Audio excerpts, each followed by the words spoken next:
they're essentially running, I think a Ponzi scheme is a fair way of describing it, to be honest. They are selling a short-term IOU, valid a couple of months, and then they're taking that money and they're buying back the long-term IOU, which is the 10, 20, 30-year bond. But who's the buyer of the short-term IOU? It's not the market, it's the Fed. So it's money printing, right? It's just money printing, but they're not calling it quantitative easing or money printing. They're calling it, I think, liquidity easing or some weird phrase. And they're just trying to confuse us so we don't realize what's happening. What if the biggest danger to your retirement isn't a market crash? What if it's the money you think is safe? Former investment banker Felix Prehn is warning that America's debt strategy could be creating a dangerous chain reaction. More money, higher asset prices, and weaker purchasing power. At the same time, he says the stock market is sitting at extreme valuations, while ordinary Americans may already have enormous exposure to AI through their retirement accounts. And then he makes an even more uncomfortable argument. Cash isn't safe. So what happens if investors are protecting themselves from the wrong risk? That's where this story gets interesting. Okay, ordinary debt management is, say, you issued bonds as a government at 10% interest rate, and now interest rates have come down to 2%, so you can refinance that debt more cheaply. That's a legitimate thing to do, right? You're taking debt out of the market, you're issuing new debt, it's going to save you money, logical thing to do. They're not doing that. They're essentially running, I think a Ponzi scheme is a fair way of describing it, to be honest. They are selling a short-term IOU, valid a couple of months, and then they're taking that money and they're buying back the long-term IOU, which is the 10, 20, 30-year bond. But who's the buyer of the short-term IOU? It's not the market, it's the Fed. So it's money printing, right? It's just money printing, but they're not calling it quantitative easing or money printing. They're calling it, I think, liquidity easing or some weird phrase. And they're just trying to confuse us so we don't realize what's happening. That money is going into circulation, and it means there's going to be more money about, and it's going to be more money chasing assets. Asset prices will go up. Your salary will go down. Your cash will go down. It's the same playbook we saw since 71, since we went off the gold standard. It's the same playbook we saw after World War II. It isn't a new idea. It is the only way you deal with this crazy level of debt, other than taxing people to death, which wouldn't work, or cutting spending, in which case, you'd lose your job as a politician by tomorrow. So no, they're pumping money into the system, which is good for Wall Street. It's good for investors, and it's really, really bad for everybody else. Listen, the only pushback here is the government's always rolled debt. What crosses the kind of line here? Is it the shortening maturity, using new borrowing to service old obligations, or eventually requiring the Fed to become the buyer? When the Fed buys your debt, you're printing money. Yeah. That's just the definition of it. So if they were selling this into the open market, it'd be a different story, but they're not. So they're selling it to the Fed. So the Fed therefore prints the money. It's been interesting to watch here, my friend. I'm not going to lie. Citadel Securities put the consequence even more bluntly than anyone else. They said households may ultimately pay for policymakers not fixing the roof while the sun's shining. Is that where this ends up, on savers? Always. Look at, the $1971, right? Today it's worth a couple of cents. Yeah. And why? It's just inflation, right? So inflation is something the government creates by printing money. And it's a hidden tax on ordinary people. We don't understand it. And that's why I love what you guys do, because you actually educate people and you explain to them what it means. You need to be in assets, in good assets. If you're not, you will get poorer. Felix Prehn is making an extremely controversial argument here. And it's important to understand that this is his interpretation of the government's debt operations. But underneath the controversy is a question that matters to every American investor. Who ultimately pays when a government carries enormous debt and the financial system requires increasingly aggressive intervention? Prehn's answer is inflation and declining purchasing power. And if that warning is correct, the problem isn't limited to Wall Street. It reaches directly into household savings. Sort of la-la land.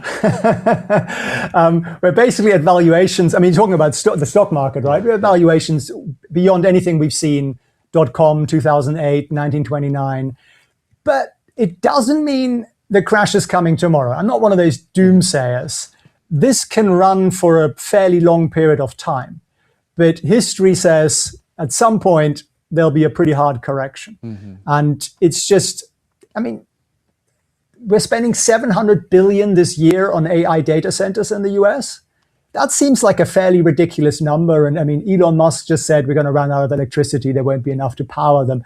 So these guys are all competing because they don't want to lose, your Googles and your Metas and your Microsofts and so on. But ultimately, they're going to build too much, which is always what happens. And the technology is real, right? AI is real. It's incredible. If you use it, it's incredible. But the internet was also real. And the NASDAQ dropped 78%.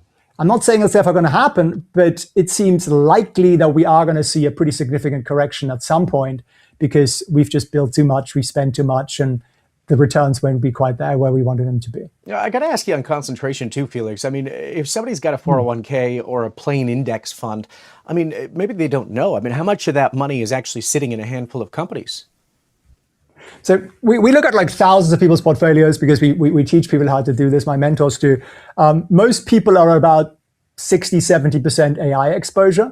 The S&P is about 50%. So your 401k likely is about half AI. And then the danger is that you then go out and you buy AI stocks on top because you feel like you should have some exposure to, NVIDIA or whatever it is. So what I do is the opposite. Like I still own a lot of AI. It's about a third of my investments, but I'm actively buying, railroads, shipping companies, like really random stuff that is definitely not AI related. Here's where the warning becomes personal. Prehn isn't saying artificial intelligence is fake. In fact, he says the technology is real and incredible. His argument is that a revolutionary technology can still become an overpriced investment. That's why he invokes the dot-com era. The internet changed the world, and the NASDAQ still collapsed. And for American workers, there's another layer to this. You don't necessarily have to buy an AI stock yourself to be exposed to the AI trade.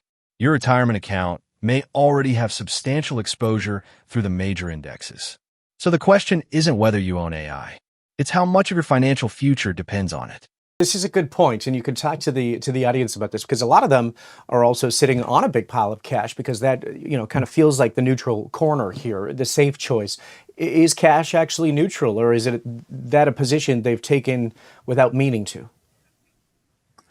Cash is not neutral. Cash feels safe. But in 1971, when we went off the gold standard, that dollar, if you'd invested in the S&P, you would have made a lot of money, right? Doesn't matter what the number is. If you sat in cash, it would be worth a third of a cent right now. So the choice is not sitting in cash. It's just a choice you have to take off the table, and you have to just put it into something that's relatively stable. The VIX is a very difficult, so the VIX, as you say, it's the cost of insurance, basically. People tend to want to buy insurance when it's the house is on fire. And not when everything is beautiful. So it's not necessarily the greatest indicator. It's also a very hard thing to buy because you can't buy VIX. You can buy futures on the VIX, but they will always trade significantly above it. So it's a really hard thing to trade. I think for most retail investors, it's not a thing I would touch. It's a good indicator to look at of like market sanity. And when it's really high, it can be a good time to buy because that's when there's blood on the streets. But when it's really low, it just tells you, knuckle down on your risk management. Have a look at how exposed you are to whatever the story of the day is. This is one of the most important psychological warnings in the interview. Most investors think of cash as the neutral position. The market can crash, but cash is still there. Prehn's argument is that this isn't actually neutral because inflation can steadily reduce what that cash can buy. But there's an important distinction. Moving out of cash doesn't automatically mean buying gold or chasing risky assets. The real lesson is understanding what risk you're choosing, because sometimes doing nothing is still a financial decision. Well, they're saying to the bankers, it's end of year bonus support. We're going to pump some money into the market, and it's going to be glorious for the people who understand it. They don't want to be seen as printing money because people remember what happened after COVID. They said we're going to print all this money, and it isn't going to cause inflation, which of course makes no sense, and it goes against any economic principle. but people believed it for a while, and then, excuse me, inflation officially ran up to like 11% or something. In reality, of course, it was a lot more. So they're coming up with these alternative names for it. That's all it is. It's just like, pulling the wool over your eyes. Yeah. And here's something happening in the private markets I'd like your read on, because there was an interesting report this morning. And buyout firms are sitting on roughly $3.8 trillion worth of companies they haven't managed to sell. The average holdings period stretched to about 7 years. And some of them are now doing what's called structured equity, which lets them hand cash back to their investors without actually selling the company or giving up control. Is that a reasonable bridge to an eventual sale, or is it a sign that those assets can't clear at the values they're carried at? I mean, that whole world is about financial engineering, right? Yeah. It's about buying something, sticking it back together, trying to create a different sort of perceived value for it. They don't actually create any value. They just make it look like that on paper. So they typically do well when interest rates come down, because at that point, valuations go up. So they're probably, we're hoping interest rates would come down more aggressively. Now inflation is still pretty high, so they're not. So they're trying to like figure out that period until they eventually will. But yeah, again, I don't think an illiquid market is never a good thing. Yeah, it's never like good. I said at the opening. Never good. Obviously, once a new investor takes priority, the fund pays out and the intermediary collects their fees. Obviously, there's some risk there. I mean, Apollo, Blackstone, BlackRock, KKR. If you were still inside, would you be doing these deals? Look, they get paid fees, right? They take very little risk. So they just get paid in fees. They don't really care. And they can basically lock up these funds, like we're seeing with a lot of these private funds. They're just not paying out. Like, you want your money back, and they say, sorry, read the terms and conditions. This is where the interview moves beyond stocks and into the plumbing of the financial system. Prehn argues that financial institutions can use increasingly complicated structures to manage assets, valuations, and liquidity. Again, some of his language is deliberately provocative and represents his interpretation. But the underlying risk is easy to understand. An asset can look valuable on paper and still become extremely difficult to sell when everyone wants their money back at the same time. That's a completely different kind of financial danger. A crash is obvious. Illiquidity can stay hidden until it suddenly isn't. I think the first is just like not realizing how concentrated your portfolio really is. They think they're in the index and that's therefore diversified, and it's not, because it's mostly tech. And then you watch the news and it's all tech, so they buy more tech. I'd say that's probably the biggest risk. And then they buy an individual stock, but they have no plan to sell it. They don't know when to sell it. Do I sell it when it's up 20%, 30%? And then maybe I wait and it's now down 10%, and then it's 30% down, 70% down, right? So there are all these household names like a PayPal, or many of those big stocks that are down 70% plus. And people are just sitting there hoping and praying and wishing it's going to go back up. And unfortunately, we live in a society where financial education is pretty much non-existent, certainly in schools and in colleges and so on. So we are not taught what to do with that. So we just become these emotional beings, which is why I do all my investing on Saturdays, by the way, because it takes away a lot of the emotion because the market doesn't move. So if you're buying an individual stock, you need to have written down when you're going to sell it before you buy it. Ideally, you should have automated that with some sell rules. Okay. It depends a little bit on how comfortable you are with your, how big that portfolio is. The bigger it is, the bigger the argument just be in the S&P 500. Because even if it goes down 30 or 40%, if you could still live off, say, 4% of that, which is sort of the generally accepted safe withdrawal rate, then you'll be fine. You'll be just fine, and you'll probably beat the market. You'll certainly beat the bond market.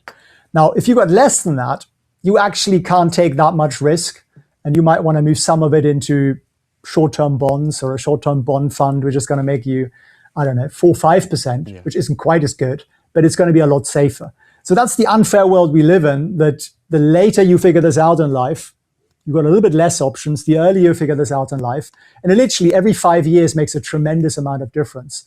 The more you can benefit from the system, because don't get me wrong, the stock market and, commodity markets and everything are a tremendously wonderful opportunity to get wealthy. But you need to understand risk to start with, and be a little bit responsible about it. Yeah. And this is where the entire interview comes together. Felix Prehn isn't actually telling viewers that they can predict the next crash. He's making a broader argument. Know what you own. Know what you're exposed to. Know what can destroy your purchasing power. And know what happens if the market moves against you. Your retirement may be more concentrated than you realize. Cash may not protect you from inflation. Private investments may not be as liquid as they appear. And a genuine technological revolution can still produce an overheated market. You don't have to predict the future.